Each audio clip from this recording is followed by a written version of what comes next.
4-бөлүм. Муса мындай деп жооп берди: эгерде алар мага ишенбей, менин үнүмдү укпай Теңир сага келген жок дешсечи? Теңир андан: колуңдагы эмне деп сурады. Ал таяк деп жооп берди. Теңир ага: аны жерге ташта деди. Ал аны жерге таштаганда таяк жылаанга айланды. Муса андан качып жөнөдү. Теңир Мусага: колуңду сунуп анын куйругунан карма деди. Ал колун сунуп жылаанды кармады. Ошондо ал анын колунда кайрадан таяк болуп калды.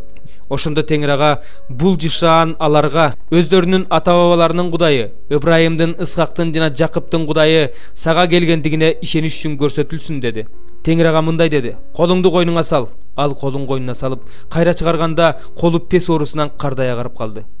Теңир дагы: колуңду кайрадан койнуңа сал деди. Ал колун койнуна салып, кайра чыгарганда мурунку калыбына келди. Ошондо Теңир ага дагы мындай деди: эгерде алар сага биринчи жышаанга ишенбей коюшса, анда экинчи жышаанга ишенишет.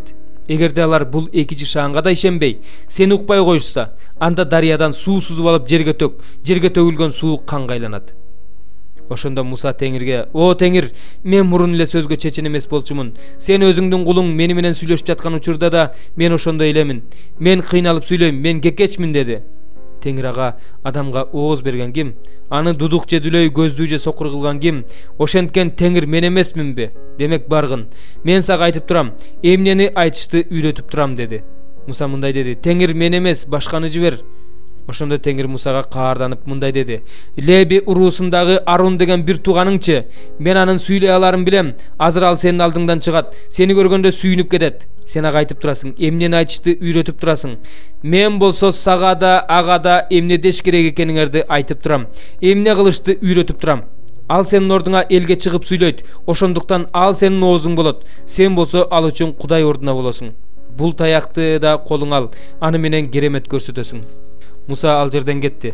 Анан ал кайнатасы Итрого келип мындай деди: мен кетейин, Мисирдеги бир туугандарыма кайра барайын, алар тирүү бекен көрүп келейин. Итро Мусага: тынчтык менен бара бер деди. Мидиан жеринде Теңир Мусага: жөнө, Мисирге кайра бар, анткени сени издегендердин баары өлүшкөн деди. Ошондо Муса аялы менен уулдарын эшекке мингизип Мисир жерине жөнөп кетти. Муса Кудайдын таягын да колуна алды. Теңир Мусага мындай деди: Мисир жерине кайра барганыңда байкагын, мен сага айткан кереметтердин баарын фараондун алдында көрсөт. Мен болсо анын жүрөгүн катуулантып коем, ошондо ал элди кое бербейт.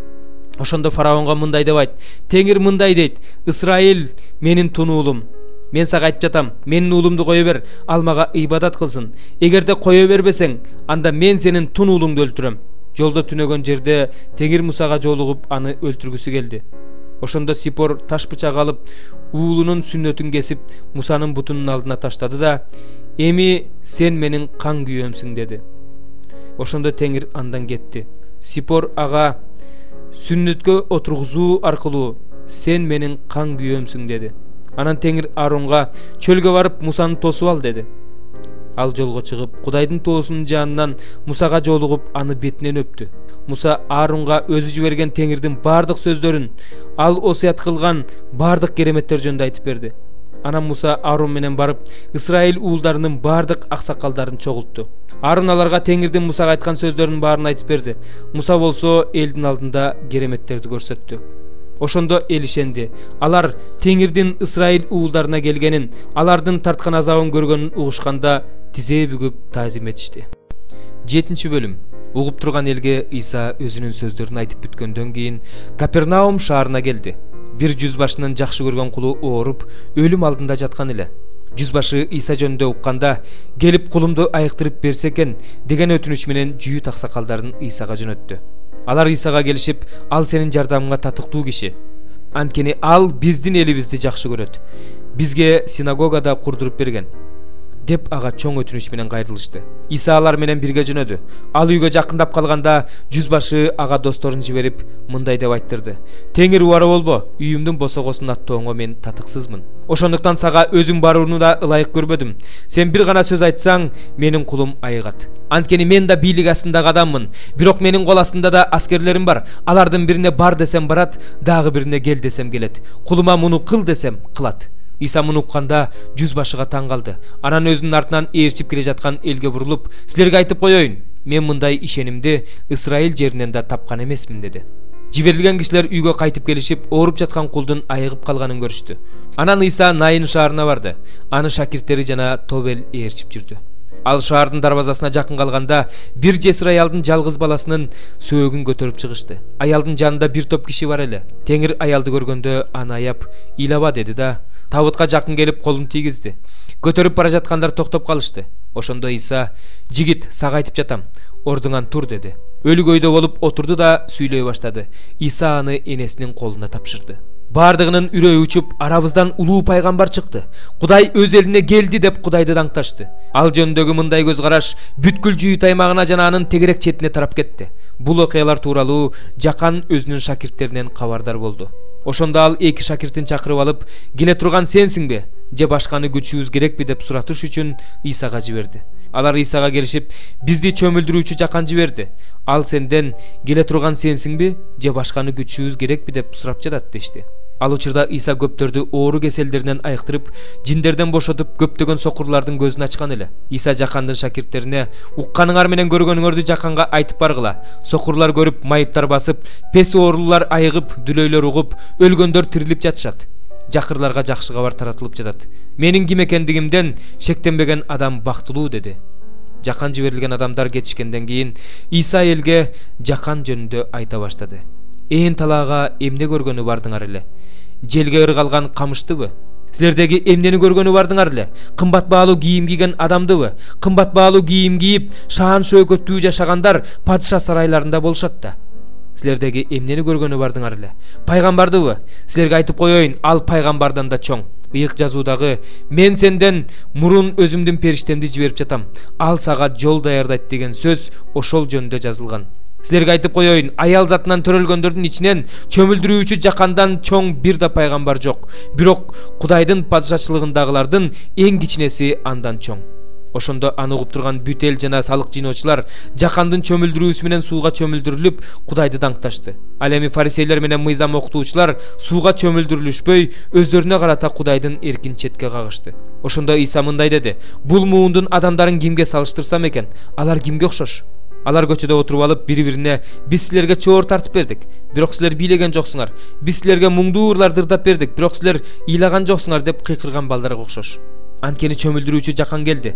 Нан да жебейт, шарап да ичпейт. Силер анын ичинде жин бар дейсиңер. Адам уулу келди, ичет, жейт. Силер аны жегенди, шарап ичкенди жакшы көргөн адам. Салыкчылар менен күнөөкөрлөрдүн досу дейсиңер. Акылмандуулук өзүнүн бардык иштери аркылуу укталды." Бир фарисей Исаны тамакка чакырды. Иса анын үйүнө барып, дасторконго отурду. Ошол шаардагы бир күнөөкөр аял анын фарисейдин үйүндө экендигин билип, айне кидишке куюлган жыпар-жыттуу май алып келди. Ал Исанын бут жагына келип, анын буттарына көз жашын төгүп ыйлай баштады. Анан анын буттарын чачы менен сүртүп, өпкүлөп, жыпар-жыттуу май менен майлады. Исаны чакырган фарисей муну көргөндө, эгерде ал пайгамбар болсо, анда өзүнө кол тийгизип жаткан аялдын ким экенин, кандай аял экенин билмек. Бул күнөөкөр аял да деп ойлоду. Ошондо Исага кайрылып, "Шимон, сага айта турган сөзүм бар" деди. Ал ага: "Айт, устат" деди. Иса ага мындай деди: "Бир киши эки адамга карыз акча берет. Бирине 500, экинчисине 50 динарий. Алардын бере турган эч нерсеси болбогондуктан, ал экөөнүн тең карызын кечип коет. Айтчы, алардын кимиси аны көбүрөөк жакшы көрөт?" Шимон: "Көбүрөөк карызы кечирилгени деп ойлойм" деди. Иса ага: "Туура айттың" деди да, аялды карап: "Бул аялды көрдүңбү? Мен сенин үйүңө келгенимде сен мага бутумду жууганга суу берген жоксуң. Бул аял болсо бутума көз жашын төгүп, чачы менен сүрттү. Сен мени өпкөн жоксуң. Ал болсо мен келгенден бери бутумду өп жатат. Сен менин башымды майлаган жоксуң. Ал болсо жыпар-жыттуу май менен менин буттарымды майлады. Ошондуктан сага айтып коеюн, анын көп күнөөлөрү кечирилди. Ошон үчүн анын сүйүүсү күчтүү, ал эми аз кечирилгендин сүйүүсү күчтүү эмес" деди. Аялга болсо: "Сенин күнөөлөрүң кечирилди" деди. Ошондо аны менен бир дасторкондо отургандар: "Күнөөлөрдү да кечире алган бул ким өзү?" деп өз ара сүйлөшүштү. Иса аялга: "Сени ишенимиң куткарды. Тынчтык менен бара бер" деди. 21 бөлүм. Аюп мындай деп жооп берди: "Менин сөзүмдү кунт коюп уккула. Силердин укканыңар менин көңүлүмдү жубатат. Чыдап тургула, мен сүйлөйүн. Мен айтып бүткөндөн кийин шылдыңдай бергиле. Мен адамга даттанып жатамбы? Анан кантип мен жүрөк заадалык кылбайын? Мени карагыла, үрөйүңөр учсун. Колуңар менен оозуңарды жапкыла. Эстесем эле селт этем, денемди калтырак басат. Эмне үчүн мыйзамсыздар жашап, каарлыкка жетишет? Анан калса күүлүү күчтүү, балдары тегерегинде, неберелери маңдайында, үйлөрү коркунучтан коопсуз, алардын үстүндө Кудайдын таягы жок. Алардын букалары тукум берет, уругун бекер агызбайт. Алардын уйлары туйт, музоо салбайт. Өз балдарын малды жайытка чыгаргандай чыгарышат. Алардын балдары так секирип ойношот. Дап менен кыласпаптын коштоосунда ырдашат, чоордун коштоосунда көңүл ачышат. Күндөрүн бактылуу өткөрүшөт да, өлгөндөр жаткан жайга көз ирмемде киришет. Ошондой болсо да, алар Кудайга мындай дешет: бизден ары кет, сенин жолдоруңду билгибиз келбейт. Биз кызмат кылгыдай кудуреттүү Кудай ким болуп калыптыр? Ага кайрылганда эмне пайда? Көрдүңбү? Алардын бактысы өздөрүнүн колунан чыккан эмес. Мыйзамсыздардын кеңеши менден алыс болсун. Мыйзамсыздардын чырагы кээде эле өчөт. Алардын башына кээде эле мүшкүл түшөт.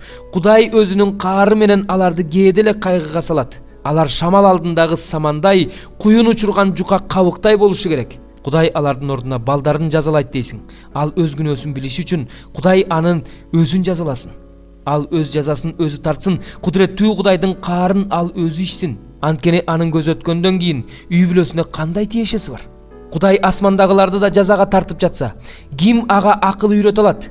Кээ бирөөлөр өз күчү толуп турганда кайгы капасыз тынч өлүшөт. Анын ичеги каарды майлуу, анын жилиги чучуктуу. Кээ бирөөлөр жакшылык көрбөй жаны кайгыга батып өлүшөт. Бирок экөө тең топуракка жатат.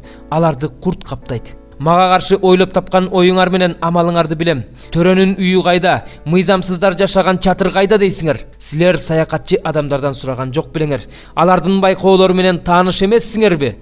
Зулумга өлөр күнү да ырайым болорун, каар күнү ал четте калаарын билбейсиңерби? Ага жолун ким көрсөтөт? Кылган иши үчүн анын жазасын ким берет? Аны көргө узатышат, анын мүрзөсүнө сакчы коюшат.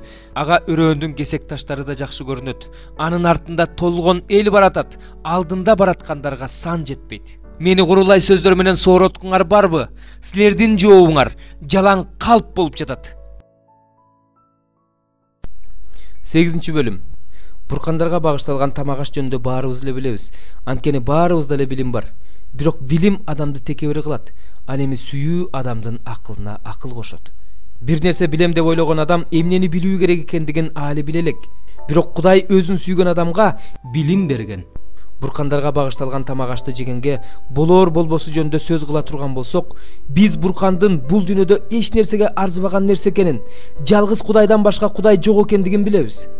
Жер үстүндө болобу, асманда болобу, Кудай деп аталгандар бар болгону менен, анткени көптөгөн кудайлар жана үстөмдүк кылуучулар бар. Бизде бир гана Кудай ата бар.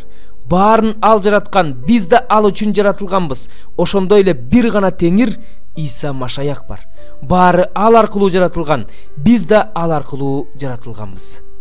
Бирок баарында эле мындай билим жок. Кээ бирөөлөр азыркыга чейин өздөрүнүн бутпарастык эски адаты боюнча бул тамакты буркандарга багышталган тамак катары жешет. Алардын абийири алсыз болгондуктан булганат. Тамак бизди Кудайга жакындатпайт. Жесек бир нерсеге ээ болбойбуз. Жебей койсок эч нерсе жоготпойбуз. Бирок сак болгула. Силердин ушул эркиндигиңер алсыздар үчүн азгырык болбосун. Эгерде алсыз бир тууганың билимдүүмүн деген сенин бутканада тамак жеп отурганыңды көрүп калса, буркандарга багышталган тамак аштан анын да жегиси келбес бекен. Машаяк сенин ушул алсыз бир тууганың үчүн да өлгөн. Сен болсо өз билимиң менен аны өлүмгө дуушар кылып жатасың. Алсыз бир туугандарыңардын абийирин жаралап, аларга каршы күнөө кылууңар менен силер Машаякка каршы күнөө кылып жатасыңар.